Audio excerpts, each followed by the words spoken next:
各位粉絲、各位朋友喺呢度咧，我同大家隆重介紹嚟緊嘅2月11號上晝嘅7點鐘，我哋 YouTube 有一個新頻道叫做凌晨空間之三定師傅。三定師傅打啲招呼先。大家好，大家好。嗱喺呢個新頻道裏邊啦，三定師傅咧有好多精彩嘅內容咧，會為大家分享嘅。喂，三定師傅有咩好嘢啊？我會分享真實嘅風水案例啦，易經嘅卜卦，算命，電話號碼，哇風水佈局，仲有咩啊？最後一樣嘢，其實好多人都想關注嘅，乜嘢？改運法寶。哇！咁精彩嘅內容，你唔睇就係你嘅損失啊！嗱，記住係嚟緊嘅2月11號上晝嘅7點鐘 ，YouTube 我哋嘅新頻道凌晨空間之三定師傅見大家啦！拜拜！各位粉絲、各位朋友，歡迎大家嚟到凌晨空間啊！身邊呢位係三定師傅，做得好，大家好，大家好，大家好。嗱，今日咧呢個話題係乜嘢咧？叫做風水借運。係嘛，三定師傅？嗱，乜嘢叫做風水借運咧？請阿三定師傅講啦。啊，真係。咁咧，其實今集咧想講俾大家聽，作為即係做風水師啦，係。咁其實好多時咧，有機會自己都會揦埋嘢嘅。點解會揦嘢咧？睇風水啫，遇到鬼啊，定係遇到陰邪咧？咩意思啊？唔明。因為咧。我哋幫人睇風水啦，其實咧係直接啲講就係你係介入咗人哋嘅因果。介入人哋因果？點解會介入人哋因果咧？睇風水啫。即係如果係幫咗啲唔應該幫嘅人，而自己個運勢亦都會明明係好嘅都變差。呢個就係咁點？你點知佢好定唔好啊？咁咩叫為之好？咩叫為之唔好啊？咩叫唔好嘅人啊？咁因為我幫好多譬如有錢人睇過風水啦，咁點樣為之有錢咧？可能佢好多物業啦，佢即係淨係睇佢資產都可能唔知幾多億嗰啲啦。係啊，冇錯。咁你一睇，哇咁犀利嘅咁樣。係。咁其實咧好多時咧有一樣嘢咧，我哋係冇留意到嘅。冇留意咩？譬如咧，對方做嘅生意係，或者對方佢本人係，佢個思維。係點咧？係我哋有機會係唔知噶嘛？你要透過算命，因為以前咧我哋幫人哋算命咧係會睇到，即係會特別去留意人哋呢個人個財運好唔好啊？佢識唔識得揾錢啊？冇錯。或者佢揾錢嘅能力啊？佢嘅事業運好唔好啦？咁但係早期咧係我會忽略咗佢個內心嘅，即係內心係啦，即係佢個內心嘅思維啊！唔明啊呢度，咁你同人睇風水關個內心思維做咩事啊？因為咧呢個係要時間嘅驗證啊，同埋咧係要經歷一啲真係一啲結果，或者有人去同你匯報一啲真實嘅情況。咁你喺嗰段時間咧係的而且確係會知道呢件事。原來咧我係真係做咗。即係幫咗啲唔應該幫嘅人。咁佢做咗啲咩啊？例如咧？例如咧，譬如佢揾錢，佢啲錢點樣揾翻嚟？佢啲錢咁你唔會知喎，你同佢睇風水，可能係咯。如果咧佢係好有錢啦，咁但係佢係害咗好多人咧，咁呢個因果就好大啦。因為咧，譬如好多人投資落佢嗰度，即係有啲投資騙案諸如此類嗰啲咁啊。即係好多人投資落佢嗰度，咁而投資落佢嗰度嗰啲人咧，最後咧係攞唔翻應有嘅回報，或者本金攞唔翻，或者渣都冇嘅。咁呢個因果就好大㗎啦。可能佢因為咁樣而跳咗樓或者自殺，而你仲去干涉、去參與、去幫佢改善個運勢。咁其實我自己個運都會拖垮埋。即係有時你去幫人睇風水。就你根本未必咁了解佢個底細，係咪？有時人哋客人揾到你，唔通你查家宅咩？咁跟住你就同佢睇，睇完之後點知往後個結果連你都拖埋，成個運勢都拖埋。你有咁嘅例子喎？我記得你講過喎，喂，分享過嚟聽下得唔得？咁其實咧，幫人咧，我哋真係用個心去幫人，真係諗住改善佢嘅運勢啦。咁如果佢改善咗，哇，有啲嘢係順咗啊，或者係有啲嘢係真係真係唔同咗啊！咁佢覺得風水係幫到佢啦。係啊，啱啊。咁但係咧，佢原來咧背後咧係做啲唔啱嘅嘢。為非作歹啊，或者非法嘅嘢係啲唔好嘅嘢。咁而我去幫咗佢咧，我都牽涉埋呢個因果度嘅。咁你會點啊？你係俾佢個運借咗佢，即係變咗佢好運，你唔好運喎，會唔會咁啊？佢之後個運都唔會好㗎。哦，我嘅運亦都會俾佢拖垮埋。即係其實呢樣嘢你好難控制得到喎，因為揾你睇風水嘅呢樣嘢咧就係要經驗。點樣啊？咩經驗？要不斷累積，即係譬如你係咁幫人哋睇風水啦，累積嘅經驗，呢啲係上課上堂係學唔到㗎，係要自己累積翻嚟，跟住你個緣分到。譬如我咁，譬如我跟師傅學風水咁啦，我都係要揾個叻嘅人，或者佢好純熟呢一個派別去跟佢學㗎嘛。係啊，咁啊。咁喺我自己唔掂嘅時候，我都會揾啲真係好嘅前輩，係有高人，再揾高人。係啦，跟住然之後經佢去提點，原來咧我嗰段時間咧係介入咗人哋嘅因果。咁所以咧，我以後咧幫人哋睇風水咧，我都會留意埋，即係幫佢算命啦，都會留意埋佢個內心係諗啲乜嘢㗎。我會更加注重呢一 part 咯。同埋呢一方面咧，亦都牽涉好多嘢嘅，例如咧。佢係揾到錢啦，但係佢積聚，即係佢財來財去啊，積聚唔到啲財富啊。原因係因為佢心態咯。因為佢係做咗一啲唔啱嘅嘢，為非作歹啦，或者唔啱嘅嘢。係啦，喂，因為我知道點解我會揾阿三定師傅講咧，因為較早之時咧，佢講咗一個古仔嘅。嗱，各位粉絲，我哋咧喺2026年咧將會推出2款嘅盤菜啊！咩盤菜啊？喂，圍村盤菜。重慶麻辣盤菜係啦，一款辣一款唔辣俾大家揀啦。嗱，不過咁而家我講嘅咧就係仲有推出呢個咩嚟㗎？山東羊腩煲。仲有呢個咧？重慶雞煲。哇！又係有辣有唔辣啊！嗱，今年咧喺呢個農曆新年裏邊咧，你只要揾我哋小助手咧落單咧，就可以享受到咧呢啲咁美味嘅食物，全部都係由我同阿威哥研製出嚟㗎，係咪？係，冇錯啦嘛。好啦，嗱喺呢度咧預先多謝粉絲支持先啦，我哋同粉絲講多謝啦。好，多謝，多謝晒。就係因為咧，嗱呢度唔係好方便透露得太清楚啦，就係因為咧，三定師傅咧去幫咗一個人睇風水，睇完之後咧就發覺到咧，咦好奇怪喎，樣樣嘢都跌咗落嚟係嘛？樣樣都跌啦！哇！以前即係佢以前喺風水界咧，佢都好犀利嘅，一個月裏邊唔好咁講，即係都冇停過睇呢啲咁嘅嘢啦。即係啲生意日日都多到不得了。呢啲都係緣分緣分。咁但係就係因為佢同某一個人唔好講名啦，就睇完風水之後，原來嗰個人咧。佢係有啲嘢係即係不可告人嘅啦，咁講啦，朋友係嘛？咁之後咧，佢就連累到阿三定師傅咧，都全部插水咁樣。咁你其實嗰單嘢之後，你而家都過咗一段時間啦，係嘛？咁會唔會你話佢借咗你個運之後，過咗一段時間咧，雖然你就開始運滯啦，咁都會有過嘅時候㗎。咁咪靠乜嘢去知道你嗰個運已經過咗咧？即係個運滯嗰度啊？我意思話其實咧，每一個人啦，係第一。人咧係冇十全十美嘅，係嘛？如果呢個人咧係你覺得佢係十全十美咧，就更加危險啦。咁你揾親你睇風水嗰啲，唔係，因為佢個行為所有嘢，佢個樣嘢都好好咧，就要更加小心啦。因為人係一定會有缺點嘅。即係你意思話佢俾到你睇嘅，全部都係冇缺點嘅嘢，就要特別小心啦。係啊，反而仲要小心啲。好似我呢啲粗人，你又唔使小心啦，乜你都知道晒。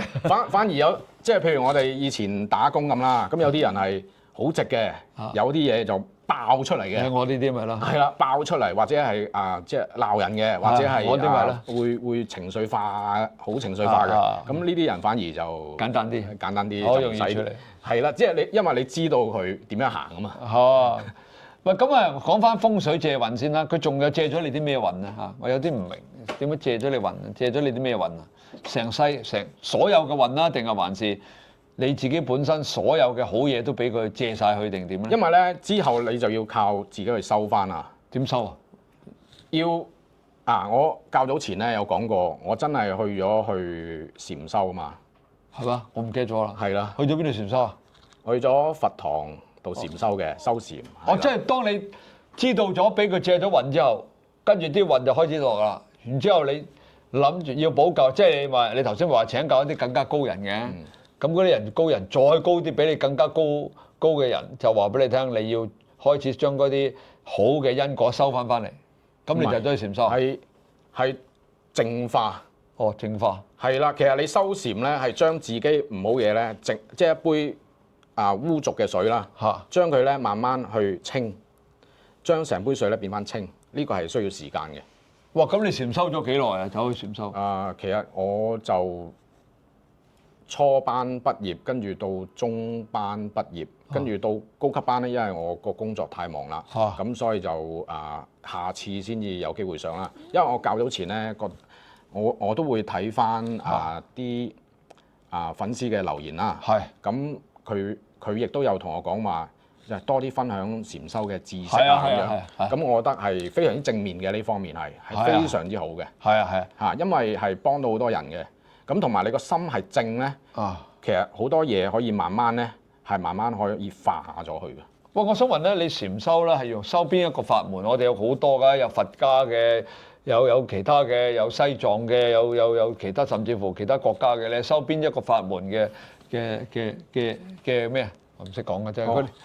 你收邊個法門啊？不如我禪修啊，講緊。不過因為咧呢間佛堂，我覺得都幾好啊。其實可以公開嘅。佛堂嚟㗎。佛堂可以公開嘅。咁其實個位置咧就喺灣仔嘅。咁佢喺台灣咧，亦都係好大嘅一個體系啦。咁佢全世界超過100間嘅分院啦。哇，咁多啊！係啦。咁你就去咗佢嗰度禪修，即係咪學佛咧？簡單啲講啊。即係學習佛嘅智慧。咁我因為咩叫佛咧？佛係圓滿覺醒啊嘛。圓滿覺醒。喂，繼續講啊！繼續講，我想聽多啲。其實做人咧最重要係咩咧？悟啊。悟啊。係啦。即係咩叫悟啊？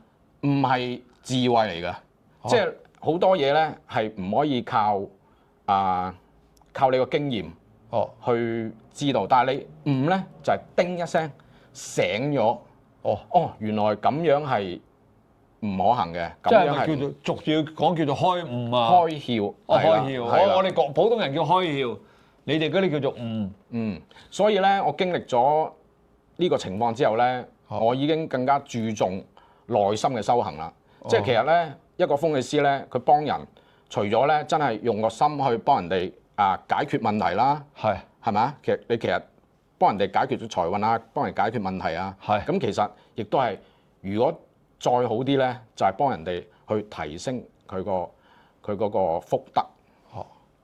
哇！你睇嗰個風水都搞到咁大壇嘢出嚟喎。因為太多案例咧，咁。有成功嘅，亦都有唔成功噶嘛。你講啲成功嚟聽下先啦。例如咧，成功嘅人咧，佢係個人咧比較直啲嘅。佢講乜都可能會相信。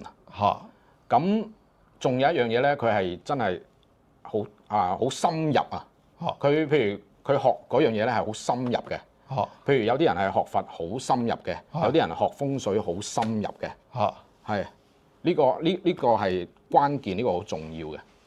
咁唔成功咧？唔成功嘅咧，就係佢會有少少小聰明啦，咁走捷徑啦，覺得我唔需要咁樣而可以有呢個結果嘅。咁呢樣嘢已經係唔係咁正道啊？因為譬如我哋學易經咧，易經係咩咧？我知較早前我都有講過，易經咧就係中庸嘅智慧。中庸嘅智慧，要平衡嘅所有嘢。譬如我哋幫人哋擺風水陣啊，亦都係要陰陽平衡嘅，陰陽平衡，唔可以過龍嘅，唔可以每一個方位都加到好犀利咁嘅，咁你會影響成個磁場唔平衡，唔平衡會點咧？就係成個局咧係會亂嘅，就出唔到個效果嘅。咁我想問啦，嚟你禪修啦，其實禪修呢個過程係睇書啊，定係跟師傅啊，定係打坐啊，定係你嘅禪修其實有啲乜嘢？可唔可以同粉絲講講？禪修有啲點樣去禪修？咁我又好有緣啦，好好運啦，咁可以跟到劍物法師，咁跟佢學禪修嘅智慧啦。咁喺個過程入邊咧，咁我亦都會去即係諗翻以前所做嘅嘢啦。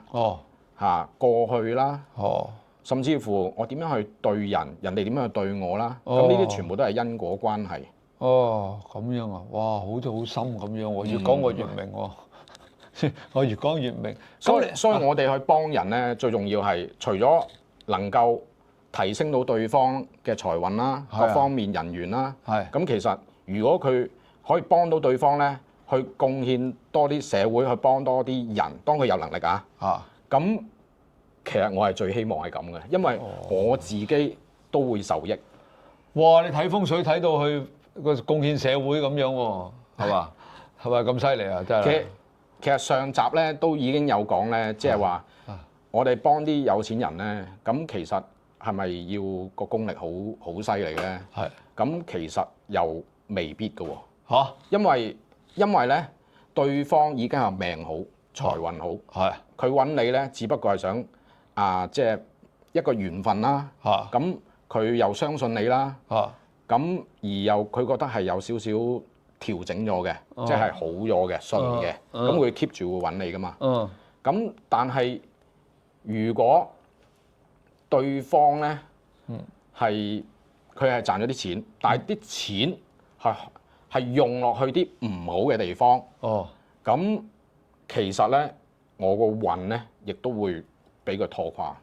咁所以咧，我係先一定要好了解對方嗰個客人咧，佢個內心係點樣諗。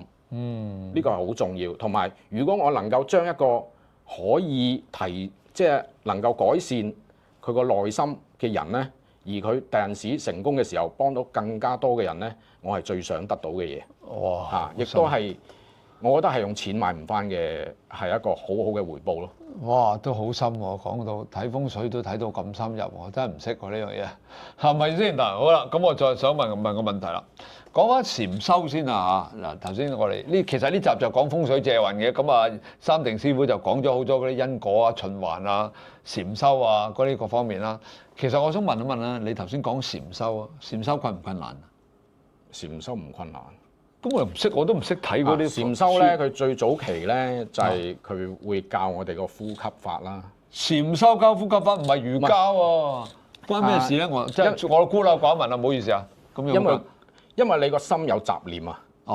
你禪修嘅定義咧就係令到你個心咧唔好有雜念咯。咁其實好多其實體育界啦，佢哋都有去學禪修呢方面㗎。哇！咁因為譬如好出名嘅打籃球嗰啲NBA 係啦，咁佢哋有啲係真係去走去學禪修㗎。因為佢哋個心定咗、靜咗啦，清咗啦，佢哋去做呢個比賽嘅時候，去運動嘅時候係更加相得益彰嘅。咦？更加有效果，更加有效率。你個名係咪就係咁嚟㗎？三定師傅定咗靜咗喎，係咪咁嘅原因啊？三咧，其實三咧就係天時地利人和啊嘛。係啦，我第一集已經有講天時地利人和，我好注重呢樣嘢啦。係啦。咁定咧就係練個心嘅定啦。個心要定。即係我呢啲咁嘅人就唔定，我跳扎扎咁跳嚟跳去，真係。其實我都好對於呢個佛學咧都好有興趣，不過奈何咧都冇乜時間，同埋咧嗰個慧根唔得啊！即係我有時睇好多啲，我都有睇書嘅。我睇星雲大師嘅書，有時我都睇佢唔明，係嘛？咁但係你哋禪修啦，好啦，你講咗啦，除咗呼吸之外，仲有啲咩？禪修使唔使念經啊？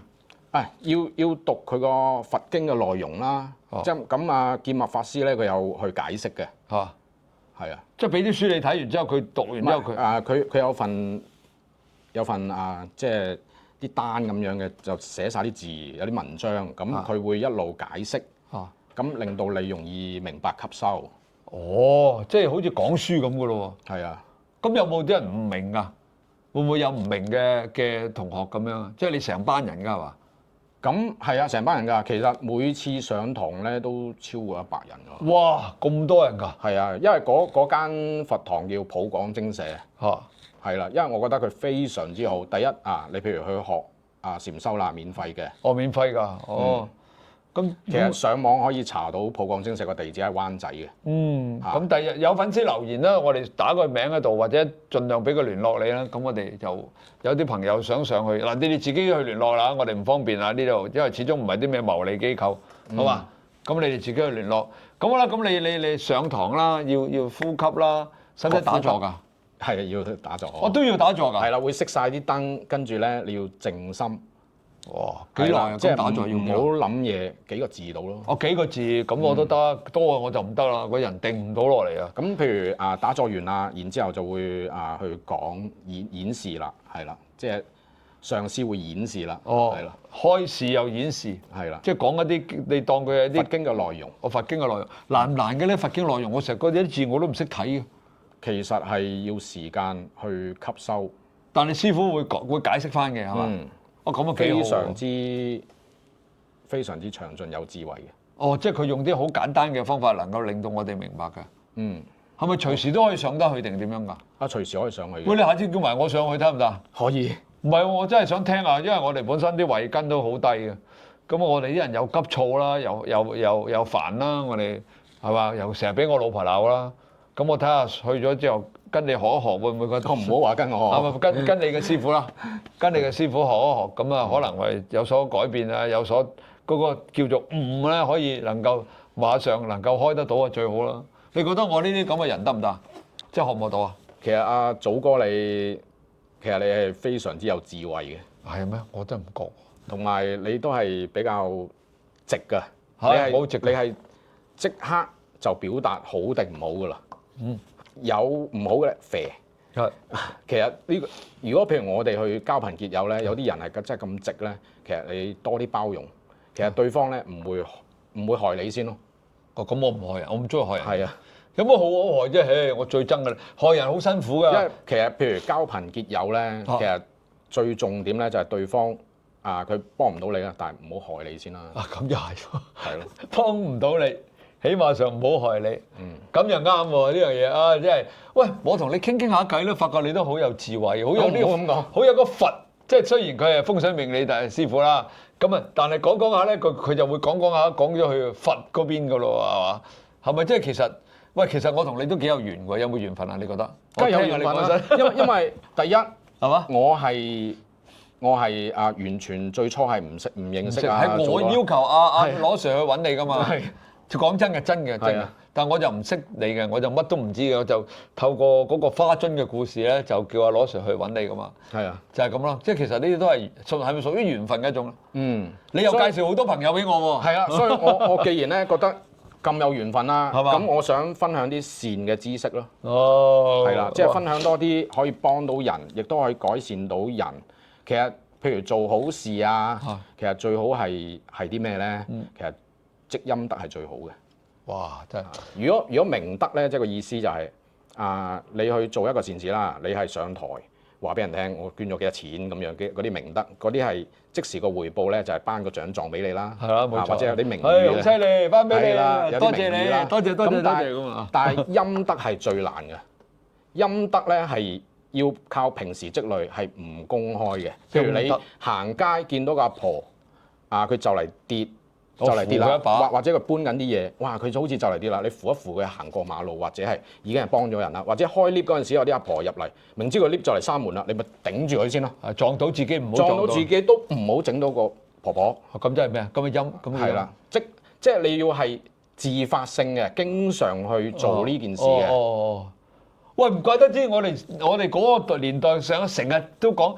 你做埋啲衰嘢啊，顧住你積下啲陰德啦，就係咁樣意思啊？係啊，譬如你去捐血啦，咁去幫人都係幫人嚟噶嘛。咁你亦都唔會話去啲平台度公開啊咁樣，都係好事嘅。係啊，就係咁樣叫做積陰德。係，我原來即係我俾人知嘅，你係真係發心去幫人，而個心係唔諗住有任何回報嘅。哇！真係好似古天樂咁。即係佢幫咗成50-60間學校，啲小朋友都長大啦，佢都冇講過一聲，可唔可以俾人哋電台督爆啊？古天樂嘅啫，佢唔想講出嚟嘅。嗰度個視頻好好睇嘅，古天樂直情呆咗。哇！嗰啲真係呢啲，喂唔係真係咧，我哋呢個視頻之後完咗咧，你話俾我聽幾時你去上去佛堂嗰度帶埋我上去？好，我都想了解下，因為畢竟都1把年紀啊。咁啊聽下呢啲咧對自己咧都好有幫助嘅。阿祖哥，我求之不得。唔係我都求之不得啊！好在識到你，因為真係都唔知點搞啊！真係。好啦，咁呢集就差唔多啦。嗱，講咗咁耐啦，嗱，大家記住，我身邊呢位係三定師傅，仲有提一提大家嘅，嚟緊咧2月11號啊，上午嘅7點鐘，阿三定師傅有一個 YouTube 新頻道，叫做凌晨空間之三定師傅。希望喺2月11號咧見到大家咧去點讚、收藏、轉發、撳個鐘仔，仲有你留言多啲咧，我就揾阿三定師傅咧拍多啲好視頻俾大家，好唔好啊？嗱，三定師傅啲粉絲就應該都應承咗㗎啦，你預先多謝先好嘛？多謝大家，多謝大家，多謝。好啦，呢集到呢度啦，拜拜。拜拜。